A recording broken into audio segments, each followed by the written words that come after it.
નમસ્કાર બાલમિત્રો, યુટ્યુબ ચેનલમાં આપનું હાર્દિક સ્વાગત છે।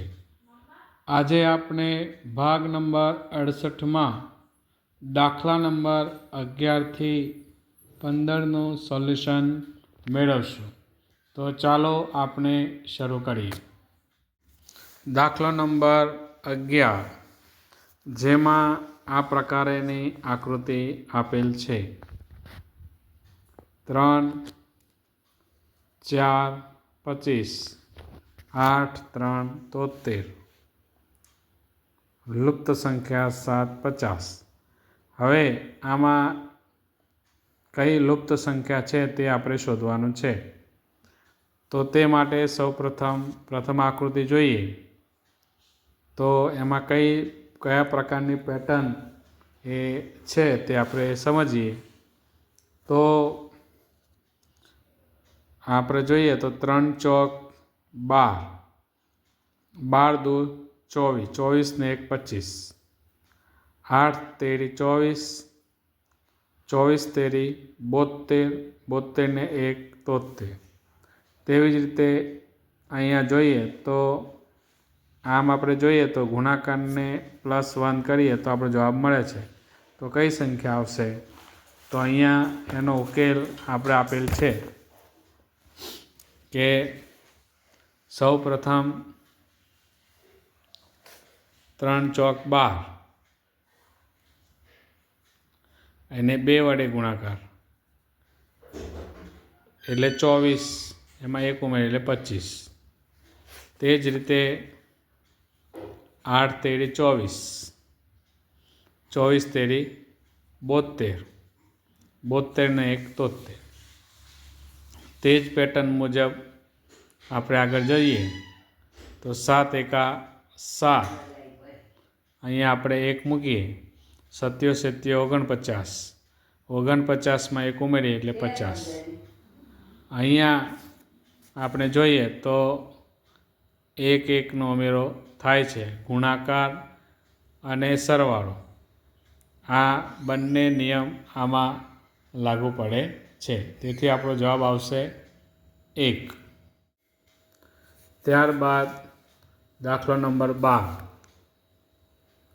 જેમાં જોઈએ તો આ પ્રકારની પેટર્ન એમાં આપેલ છે 21, 27, 24, 9, 11, 10, 28, 8 લુપ્ત સંખ્યા। તો આમાં કયા પ્રકારની પેટર્ન છે ચાલો આપણે સમજીએ। તો આ દાખલાની અંદર આપણે જોઈએ તો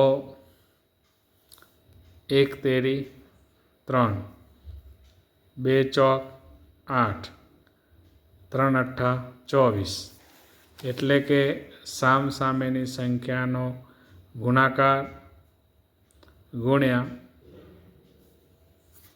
જે સંખ્યા આવે તે, એટલે કે 1 અને 3નો ગુણાકાર, 4 અને 2નો ગુણાકાર, એ બંનેનો ગુણાકાર અને એ ગુણાકાર કરવાથી મળતી સંખ્યા જે છે તેની મધ્ય સંખ્યા આવે।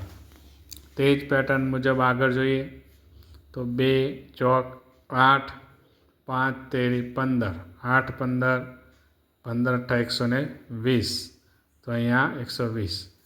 તો તેવી જ રીતે 1 દુ 6 ચોક 24, 24 દુ 48, એટલે આપણો જવાબ આવશે 48A। એટલે કે આમાં જે કહેવાય કે સામેની સંખ્યાનો ગુણાકાર કરવાથી આપણને મધ્યમાં રહેલી સંખ્યા મળે છે। ત્યારબાદ દાખલો નંબર 14, જેમાં આ પ્રકારની પેટર્ન આપેલી છે। 1ની સામેની લુપ્ત સંખ્યા આપણે શોધવાની છે।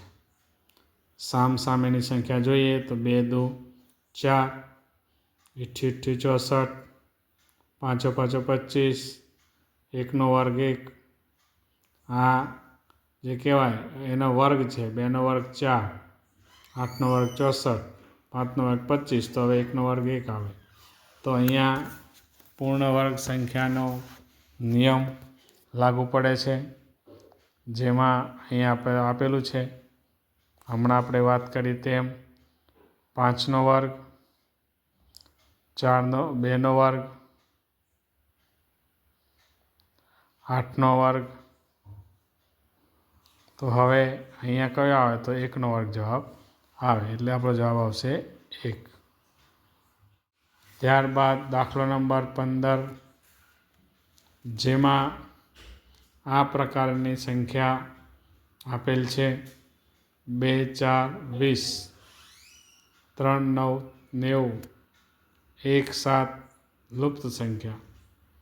તો આની અંદર જોઈએ તો કેવી રીતની પેટર્ન છે તો એ આપણે જોઈએ. તો એની અંદર દાખલો નંબર 15, જેમાં રકમ છે 9 16 3 4, 4 9 2 3, 1 લુપ્ત સંખ્યા 1 25. તો આમાં કયા પ્રકારની પેટર્ન છે ચાલો આપણે સમજીએ.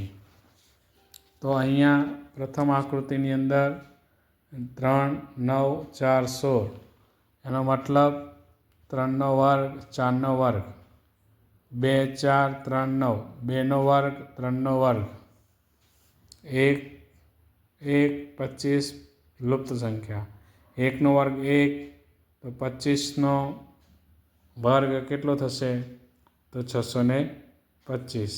તો આપણો જવાબ આવશે 625. તો બાળમિત્રો, આજે આપણે દાખલા નંબર 11થી 15નું સોલ્યુશન મેળવ્યું. હવે પછી આપણે ભાગ નંબર 69ની અંદર આગળના દાખલાનું સોલ્યુશન મેળવશો. નમસ્કાર.